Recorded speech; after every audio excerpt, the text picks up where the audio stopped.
দেখো যে জায়গার নাম তিনি বললেন বারমুডা ট্রায়াঙ্গেল, ওটা তো পশ্চিম দিকে, অথচ রাসূলুল্লাহ সাল্লাল্লাহু আলাইহি ওয়াসাল্লাম ইঙ্গিত দিয়েছিলেন পূর্ব দিকে। তাহলে দেখো একদিকে আছে বারমুডা ট্রায়াঙ্গেল, অন্যদিকে আছে শয়তানি সমুদ্র, এই দুইয়ের মাঝখানে আছে আমেরিকা।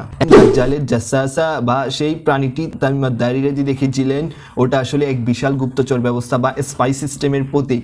আর জাসাসাকে গুপ্তচর ব্যবস্থার প্রতীক হিসেবে দেখা এটাও একদম অযৌক্তিক নয়। গোয়েন্দা ব্যবস্থা তৈরি করা হয়েছে মিথ্যাকে প্রচার করার জন্য।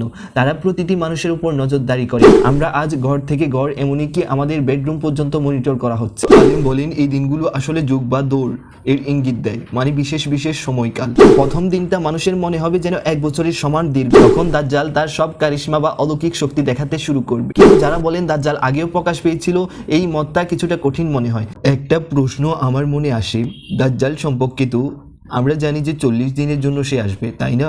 এখন কিছু মানুষ এর ব্যাখ্যা এভাবে করে যে আসলে এই 40 দিন বলতে সরাসরি দিন বোঝানো হয়নি। রাসূলুল্লাহ বলেছেন একদিন হবে এক বছরের মতো, একদিন হবে এক মাসের মতো, একদিন হবে এক সপ্তাহের মতো, আর বাকি দিনগুলো হবে তোমাদের সাধারণ দিনের মতো। কিছু আলিম বলেন এই দিনগুলো আসলে যুগ বা দৌড় এর ইঙ্গিত দেয়, মানে বিশেষ বিশেষ সময়কাল। তারা বলেন যখন দাজ্জালের জহুর বা প্রকাশ ঘটবে তখনই প্রথম সেই যুগ শুরু হয়ে যাবে। জহুর বলতে তারা বোঝান দাজ্জালকে প্রথম যখন দেখা হয়েছিল তখন থেকেই তার যাত্রা শুরু হয়। যেমন তামিম আদ-দারি রাজি যখন তাকে দেখেছিলেন সেখান থেকেই তার জহুর শুরু হয়ে গেছে। এখন আমি আসলে বিশেষভাবে শেখ ইমরান হোসেনের মতামত শেয়ার করছি, কারণ দাজ্জাল বিষয়ে সবচেয়ে বেশি আলোচনা ও জনপ্রিয় মতামত তারই। তিনি বলেন তামিম আদ-দারি রাজি যখন দাজ্জালকে দ্বীপে দেখেন তখন থেকেই তার জহুর শুরু হয়ে গেছে। তারপর তিনি বলেন প্রথমে যে এক বছর বা ওয়ান ডে লাইকে ইয়ার বলা হয়েছে সেটা হলো ব্রিটিশ সাম্রাজ্যের যুগ, তারপর এক মাস বা ওয়ান ডে লাইকে মান্থ হলো আমেরিকার আধিপত্যের যুগ, এবং এরপরের এক সপ্তাহ বা ওয়ান ডে লাইকে উইক হলো চীনের মতো শক্তিগুলোর উত্থানের যুগ। এরপর শেষ ধাপে অর্থাৎ যখন বাকি দিনগুলো তোমাদের সাধারণ দিনের মতো হবে তখন দাজ্জাল সরাসরি প্রকাশ পাবে, এবং সেই সময়ই হবে ইমাম মাহাদির আগমনের সময়কাল। এখন প্রশ্ন হলো এই ব্যাখ্যার কতটা বাস্তবতা আছে। শেখ ইমরান হোসেন দাজ্জালের জাসাসা বা সেই প্রাণীটি তামিম আদ-দারি রাজি দেখেছিলেন ওটা আসলে এক বিশাল গুপ্তচর ব্যবস্থা বা স্পাই সিস্টেমের প্রতীক। তিনি বলেন আজকের এই গোয়েন্দা নেটওয়ার্ক সেটাই সেই জাসাসা। এমনকি বিশ্বের বড় বড় নেতারাও এই দাজ্জালের দ্বীপে গিয়ে তার সাথে সাক্ষাৎ করে। আর শেখ বলেন তিনি সেই দ্বীপের অবস্থান সম্পর্কেও জানেন। তবে দেখো যেই জায়গার নাম তিনি বললেন বারমুডা ট্রায়াঙ্গেল, ওটা তো পশ্চিম দিকে, অথচ রাসূলুল্লাহ সাল্লাল্লাহু আলাইহি ওয়াসাল্লাম ইঙ্গিত দিয়েছিলেন পূর্ব দিকের। ওটা তো পশ্চিম দিকে, অথচ রাসূল সাল্লাল্লাহু আলাইহি ওয়াসাল্লাম ইঙ্গিত দিয়েছিলেন পূর্ব দিকের দিকে। এখন যদি তুমি পৃথিবীর মানচিত্রে জাপানের দিক থেকে তাকাও তাহলে বুঝবে হ্যাঁ এটা বাহরুল কাইল বা প্রশান্ত মহাসাগরের প্যাসিফিক ওশনের ভেতরে রয়েছে। সেখানে তো এক রহস্যময় জায়গা আছে না, যেটাকে তারা স্যাটানিক ওয়েভস বা ডেভিল সি বলে। ঠিক তাই, ওটাও রহস্যই। তাহলে দেখো একদিকে আছে বারমুডা ট্রায়াঙ্গেল, অন্যদিকে আছে শয়তানি সমুদ্র, এই দুইয়ের মাঝখানে আছে আমেরিকা। এবং নবী করিম সাল্লাল্লাহু আলাইহি ওয়াসাল্লাম তো স্পষ্টতই বলেছেন ইবলিস শয়তান এর সিংহাসন পানির উপর স্থাপিত, সে পানিতেই অবস্থান করে। তাহলে এটা খুব সম্ভব যে এই দুই জায়গার একটিতে দাজ্জাল অবস্থান করছে আর অন্যটিতে ইবলিস, এবং তাদের মধ্যে এক ধরনের সংযোগ বা কানেকশন রয়েছে। কুরআনেও তা বলা হয়েছে ওয়ালিয়াউশ শায়াতিন, মানে শয়তানদের নিজেদের বন্ধু বা অনুসারী থাকে এবং তাদের মধ্যে পারস্পরিক যোগাযোগ হয়। তাহলে এটা অসম্ভব কিছু নয় যে দাজ্জালের সঙ্গেও এই সংযোগ থাকবে। আর জাসাসাকে গুপ্তচর ব্যবস্থার প্রতীক হিসেবে দেখা এটাও একদম অযৌক্তিক নয়, বরং এক সম্ভাব্য ব্যাখ্যা। তবে আমরা এই সব কথা সম্ভাবনার সীমা ইমকাদি হাক পর্যন্ত বলতে পারি, কিন্তু নিশ্চিতভাবে বলতে পারি না এটাই সঠিক, এটাই সত্য। যে কেউ যদি একে চূড়ান্ত দাবি হিসেবে বলে সে ভুল করবে।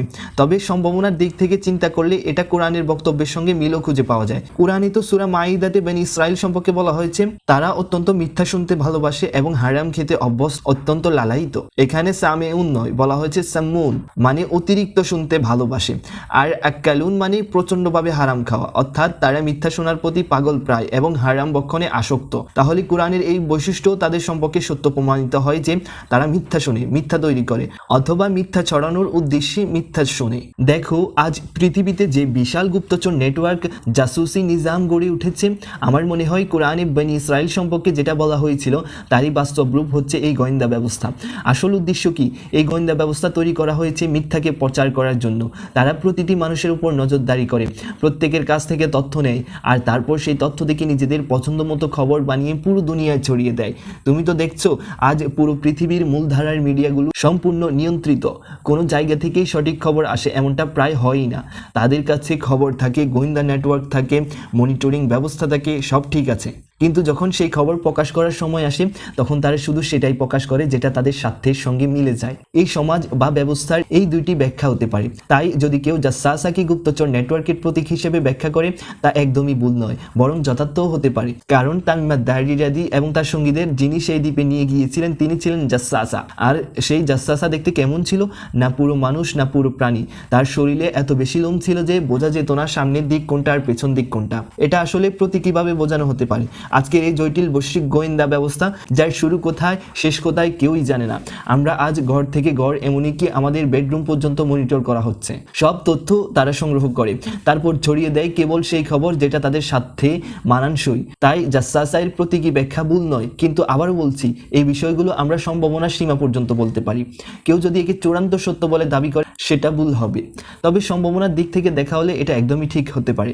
আর 40 দিনের হাদিসের ব্যাখ্যা সম্পর্কেও মতভেদ আছে। কেউ বলেন প্রথম দিনটা আসলে 1 বছরের সমান দীর্ঘ হবে, রাত আসবে অনেক দেরিতে, যেন 1 বছর পরে সূর্য অস্ত্র যাবে। কিন্তু এটা বাস্তবে সম্ভব মনে হয় না। আমার মতে এটার আরেকটা ব্যাখ্যা হতে পারে, সেই সময় আহলে ঈমান ও সাধারণ মানুষের জন্য কষ্ট এতটাই তীব্র হবে যে একটি দিন তাদের কাছে 1 বছরের মতো দীর্ঘ মনে হবে। সেই কষ্টের কারণেই এমন হবে যে দিনটা সময়ের হিসাবে স্বাভাবিকই থাকবে, কিন্তু কষ্ট এত বেশি হবে যে মানুষের কাছে সময় যেন একদম থেমে যাবে।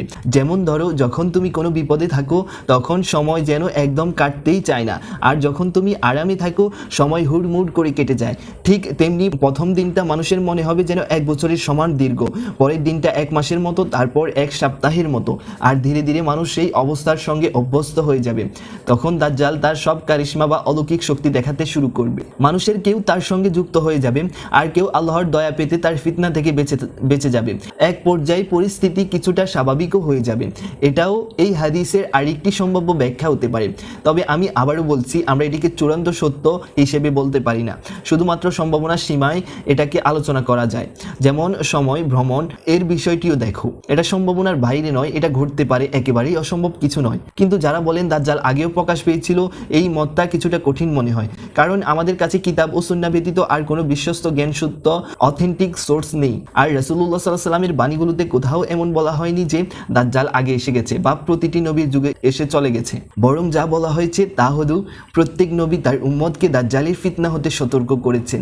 যেমন প্রত্যেক নবী তার উম্মতকে বলেছেন একজন নবী আসবেন যার নাম হবে মুহাম্মদ, কিন্তু এর মানে তো এই নয় যে নবী সাল্লাল্লাহু আলাইহি ওয়াসাল্লাম আগে আসতেন আবার চলে যেতেন, না, বরং রাসূল সাল্লাল্লাহু আলাইহি ওয়াসাল্লাম শেষ নবী হিসেবে এসেছেন এবং তার আগে সব নবী তার আগমন সম্পর্কে সংবাদ দিয়েছেন। ঠিক তেমনি দাজ্জালও শেষ যুগে রাসূল সাল্লাল্লাহু আলাইহি ওয়াসাল্লামের উম্মতের মধ্যেই প্রকাশ পাবে এবং সেই ভয়ঙ্কর ফিতনা সম্পর্কে প্রত্যেক নবী তার উম্মতকে আগেই সতর্ক করে রেখেছিল। আর যদি তুমি সব নবীদের শিক্ষার মূল বার্তা দেখো তাহলে দেখবে সবার দাওয়াতের কেন্দ্রবিন্দু হলো তাওহীদ, একত্ববাদ, আর অভিন্ন শিক্ষা হলো ঈমান।